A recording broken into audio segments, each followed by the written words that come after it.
Hi, I'm Rev Myron. I'm a minister through Pathways of Light, and I've been a Course in Miracles student for 40 years. I'm going through the lessons this year, asking Jesus to clarify for me. And then I write from that clarity, just as I've done in the past. And that's what I'm sharing with you. So let's get started. Looking at lesson 339. I will receive whatever I request.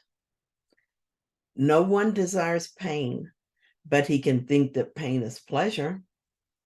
No one would avoid his happiness, but he can think that joy is painful, threatening, and dangerous. Everyone will receive what he requests, but we can be confused indeed about the things he wants, the state he would attain. What can he then request that he would want when he received it? He has asked for what will frighten him and bring him suffering.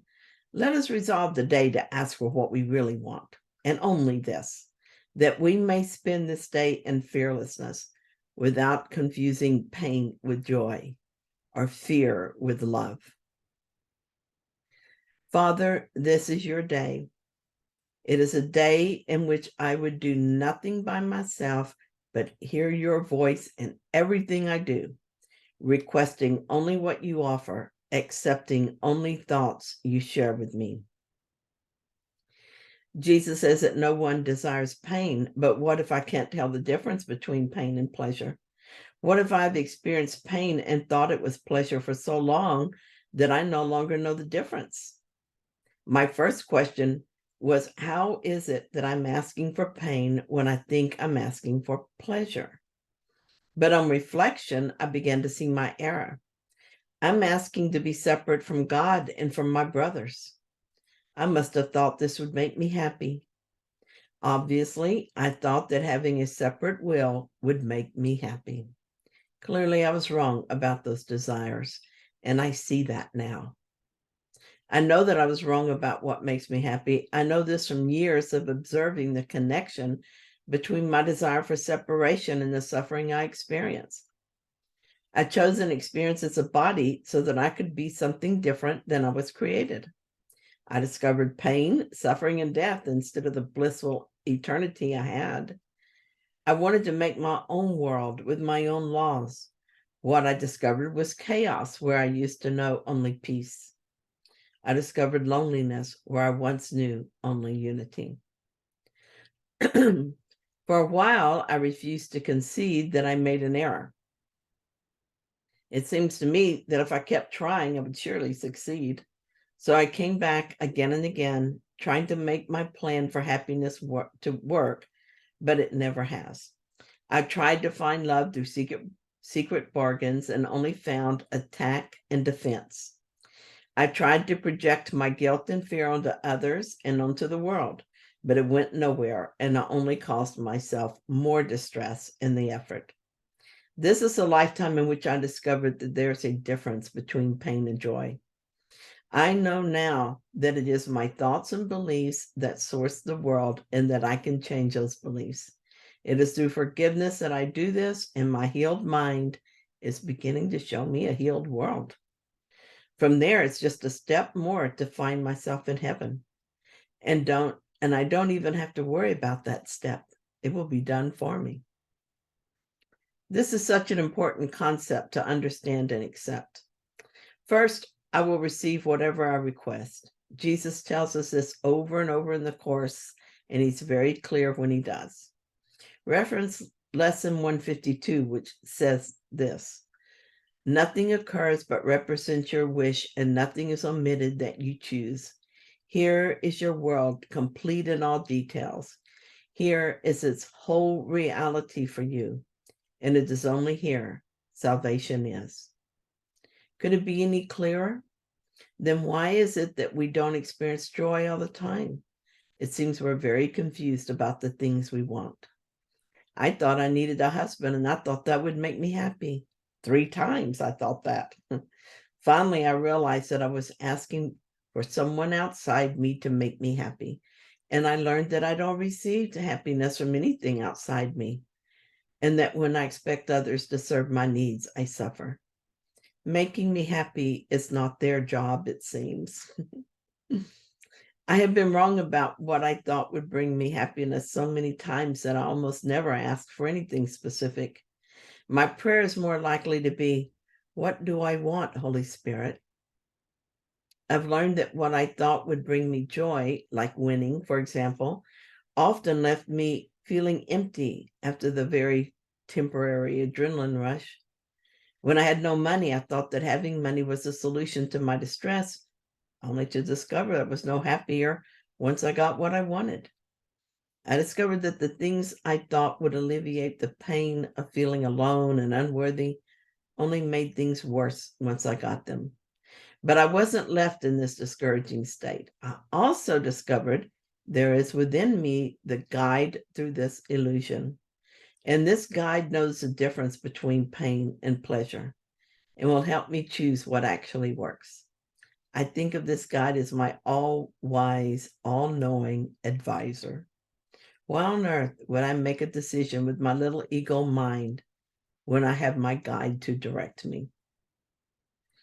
Now, this is from Regina's tips. Regina begins her tips by talking about moving through the darkness. She says this: the path of awakening is a passage through all that is not true in order to arrive at the destination of truth. As Sister Bernadette so eloquently put it, I had learned long ago that the essence of life's movement was not contentment or security. Rather, it was growth, change, and challenge, wherein the external circumstances of life merely reflected the needs of each moment and the thrust of life's flow. We never know the time or place where our destiny will catch up with us. In other words, we have to face the darkness if we want to reach the light. But we are not in charge of when, where, or how our opportunities to face the darkness will come. She also says that we will go through a lot of scary, upsetting stuff. And the way to do this is to keep one eye on our unaffected self. We probably want that true self to jump in like the hero's stories and tell and save us, but the unaffected self doesn't enter the fray. It saves us by remaining the unaffected self. It doesn't sound all that impressive just to read about it, but having experienced this, I know that this works. You've probably seen it work too. Have you ever been afraid or upset and asked the Holy Spirit to help you? Maybe all that happened is that you felt better, safer, calmer. Eventually, we learn that there is something in us that is unaffected by the crazy stuff in the world, and we can abide in that self, and we are unaffected too. In the world, I am sick. My body is slowed down and feels unwell. Part of me is involved in this because I still feel connected to the body. Part of me hears ego thoughts about this and wants it to be over. But I have one eye on the unaffected self. Here's how this feels to me. All the while the ego complains, I also feel fine. I feel like this is happening and I'm doing what I need to overcome it, but I am fine. I'm not worried about being sick. I'm not worried about what it means, and I don't care that it is happening. Never has the split mind been so obvious. It doesn't feel distressing to me because I know what is happening, and I feel more attached to the unaffected self than to the ego at this time. It's a good practice for me for when harder experiences occur. Regina also talked about receiving what we request. Here's part of what she said.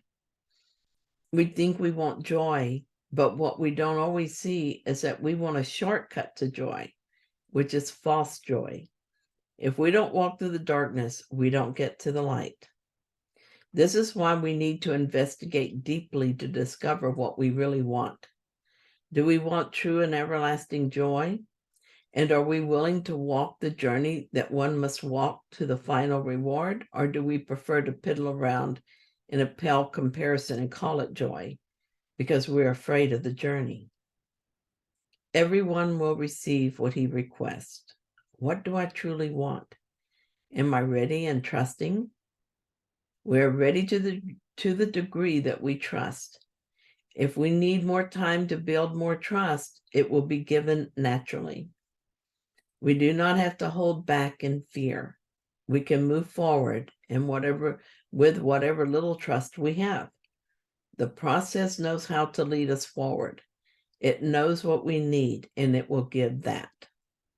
And Regina got that right. We do have to walk through the darkness if we want to get to the light. And the more we do this, the easier it becomes. We start to feel safe even in the dark. This is because we are developing trust. Here's something from a past entry. This lesson speaks to the foundation of all my spiritual work. What I want is in my life, and there is nothing else in my life except what I want. I am completely responsible for everything. I am victim to nothing. And the world perfectly mirrors for me what needs correction in my mind. I tell myself that I look at the world and then react to what I see. But in truth, I decide what I want the world to be, and it appears before me. I then react to it as if it were all a surprise to me. At any point, I'm perfectly free to change my goal. And when I do, my experience changes. All I need to do is make a different request. Holy Spirit, this day I choose to be vigilant for signs that I have chosen ego. I will notice anger, fear, frustration, boredom, specialness, and all other effects of holding ego beliefs, and I will accept full responsibility for my life. Looking at them with you, I will make the choice for healing and watch them disappear.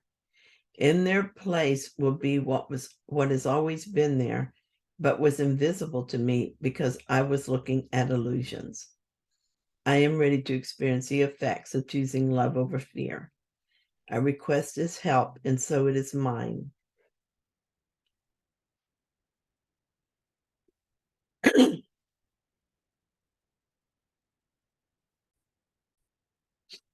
in 2015, here's something else I said.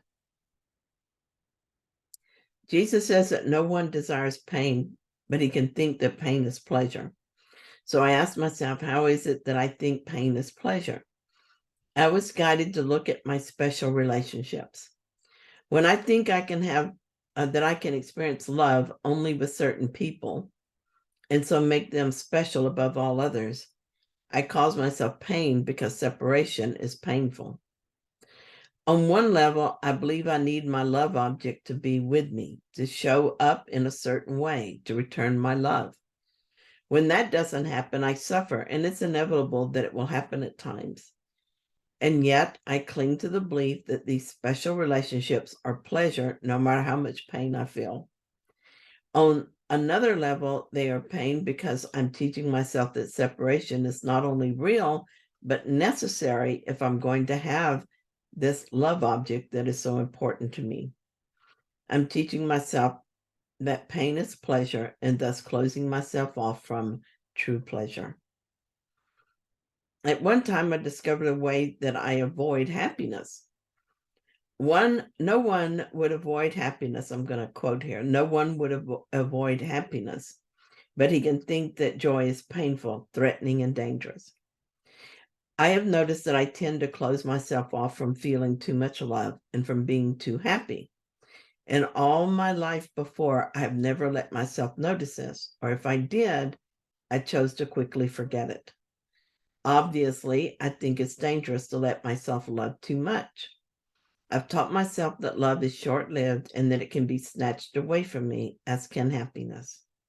The feeling of loss is too painful, so it's better not to go there at all. You can't miss what you don't have. Well, first of all, there is no way to avoid the feeling of loss if you believe in loss, because we project what we believe in.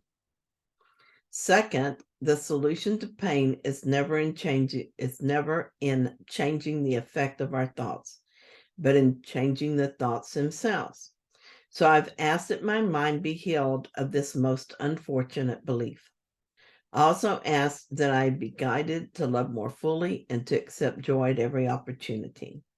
It's interesting to watch this happen.